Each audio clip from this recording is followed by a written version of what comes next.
Hello friends. आज जैसे मैंने टेलीग्राम में शेयर किया था हाँ, टेक्स्ट बुक का सेकंड एसबीआई क्लर्क का मेंस दिया था। So here you can see, मतलब काफ़ी अच्छी पजल्स थी। मुझे आज पजल बहुत अच्छा लेवल लगा। मतलब इस पजल में मुझे अराउंड 15 मिनट्स लगे थे। सोचो 3 बार मैंने बार बार ट्राई किया है कि इसमें नहीं बन रहा था, इसमें नहीं पॉसिबिलिटी में बना, फिर इसमें, फिर नोटबुक छोटी थी तो उसकी वजह से मुझे 2-3 जगह करना पड़ा।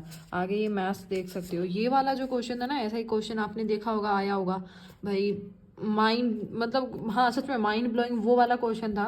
एक ही नंबर का था लेकिन काफ़ी टाइम टेकिंग था। हाँ, अगर इसका कोई अलग मेथड है then it's a different thing, वरना मुझे बहुत टाइम लगा। ठीक है, ये आगे मैं कर रही थी। अब मैं आपको दिखाती हूँ कि मेरा स्कोर। अब देखो इसमें स्कोर जो है, you can see it's my score. लेकिन इसमें जो आप देखोगे, इंग्लिश का जो सेक्शन है, एक सिंगल क्वेश्चन मैंने अटेम्प्ट भी नहीं किया है। ओके, बाकी में देखो in reasoning, in maths and GA. GA में इसकी बात ये रही क्योंकि जीए के अगर आपको स्टैटिक पढ़ना हो ना, थोड़ा बहुत जो आता है हिस्ट्री टाइप क्वेश्चंस वैसे थे, तो वो वाले मैंने क्वेश्चंस किए। बाकी कुछ एक नवंबर दिसंबर में से थे, वो वाले मैंने कर लिए।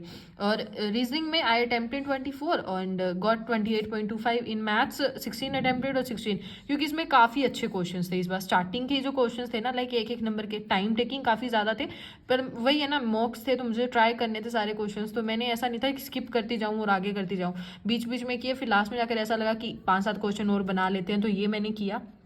ओके लेकिन ये जो चीज़ आप देख रहे हो इंग्लिश की, क्यों मैंने अटेम्प्ट नहीं की, इसकी सिंपल सा रीज़न आपको बता देती हूँ। देखो आपको मैं क्वेश्चंस दिखाती हूँ, तो मुझे वो क्वेश्चंस थे ना, एग्जाम लेवल लगे नहीं। Exam level in the sense कि एग्जाम जैसे ही नहीं लगे कि ऐसे एग्जाम में आएंगे। अब यहाँ पर देखो, ये आपको पैसेज दिया हुआ था, इसमें आपको यहाँ पे आपको करना था ये फिल इन द ब्लैंक्स कि कौन से इसमें जा रहा है। ये डिलीटेड है कुछ, एक देखो यहाँ लिखा हुआ है some sentences have been deleted. मुझे नहीं लगता ऐसा एग्जाम में रहता है क्वेश्चन। ठीक है, अब इसके बाद हाँ ये ठीक है। उसके बाद में ये आगे पैसेज वगैरह था।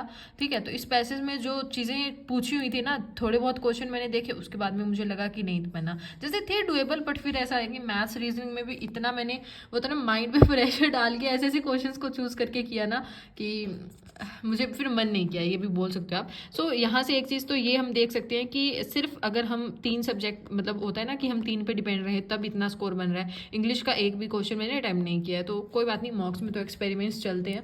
इन रीजनिंग ये वाले देखो, स्टार्टिंग के अटैम्प्ट किया है मैंने, आखिर में देखा भी नहीं है। वही है ना कि मॉक्स में तो हमें सारे अटैम्प्ट करने ही करने हैं, तो वो चीज़ बन रही है। प्रैक्टिस के लिए ही होते हैं मेंस के क्वेश्चंस, तो टाइम अच्छा होता है आपके पास, बस आपको a lot of questions practice करनी होती है। मैथ्स में देखो यहाँ तक मैं गई, एक भी क्वेश्चन मैंने मिस नहीं किया। फिर यहाँ पे जाके मुझे ऐसा लगा कि ये देखो ये वाली पजल्स आ गई, ये वाली मुझे वो डीआई सॉरी, तो पता नहीं क्यों मुझे समझ में नहीं है उस टाइम पे। फिर ये वाले आई तो ये वाली करने लगी, तो बस एक क्वेश्चन मिस हो गया इसका, बाकी मैंने कर लिया था। अब आगे के क्वेश्चन देखो मैंने ट्राई नहीं किए हैं। ठीक है, सिंपल सा रीज़न है, हमें यहाँ पर सारे क्वेश्चंस ट्राई करके जाने हैं डिफरेंट डिफरेंट टाइप्स के, बस वही रीज़न था। ओके, और ये देखो जीए के, अब मैं दिखाती हूँ। जीए में ये वाले क्वेश्चंस देखना ऐसे आए हुए थे, ऐसे वाले। आरटीजीएस क्या फुल फॉर्म क्या है, बैंकिंग ओम्बड्समैन को कौन सिलेक्ट करता है, एलएलपी क्या है आपका, आरबीआई के जो इनमें से कौन सा आरबीआई के रेगुलेटेड है। नियो बैंक्स नहीं है, एनबीएफसी शेड्यूल कमर्शियल बैंक्स आपके हैं। ठीक है, कैनरा बैंक है, हाँ इसकी ऐप पूछी थी, तो कैनरा AI1 है। ठीक है, ये वाली है। और आरटीजीएस में आपको कितना अमाउंट क्या लाइक रेमिट किया जाता है, 2 लाख होता है, मतलब ये आरडीआई क्या है। ठीक है, इंश्योरेंस रेगुलेटरी डेवलपमेंट अथॉरिटी, आपको पता होगा। ओके, और ये अभी जो एक रिस्पॉन्सिबल टूरिज्म ग्लोबल अवार्ड मिला था, ठीक है, लंदन के अकॉर्डिंग, तो कौन से स्टेट को मिला था, केरला आपका आंसर होगा। तो ये वाली चीज़ें थी सिंपल सिंपल, बाकी कुछ ऐसा खास था नहीं। ये 2 क्वेश्चन गलत हो गए। फाइनेंशियल इंक्लूजन, अगर मैं इसका आंसर देखती हूँ तो इसका आंसर मैंने किया था एम टू बिल्ड टू। ठीक है, ऑल ऑफ द अबव आएगा इसमें। मुझे लग रहा था कि प्रॉपर फाइनेंशियल इंस्टीट्यूशन, ये तो भाई कहीं भी आप सेटअप कर लो, ये होना जरूरी थोड़ी है। तो चलो ठीक है, कोई बात नहीं, पहले तो ऑल ऑफ द अबव भी लग रहा था, पर इट्स ओके। और एक ये क्वेश्चन 22 कॉमनवेल्थ गेम्स में, हाँ मुझे 62 याद आ रहा था, मतलब मैं कन्फ्यूज हो रही थी 50-50 पे, और जहाँ भी मैं 50-50 पे कन्फ्यूज होती हूँ मैं गलत ही होती हूँ। तो बस यही चीज़ मैंने की, 61 था आंसर, मैंने 62 लगा दिया। ओके, सो ये चीज़ें थी। ठीक है, अब देख लेना आप, और आप प्लीज़ स्कोर शेयर करना ताकि आपके इसमें कितने रहे।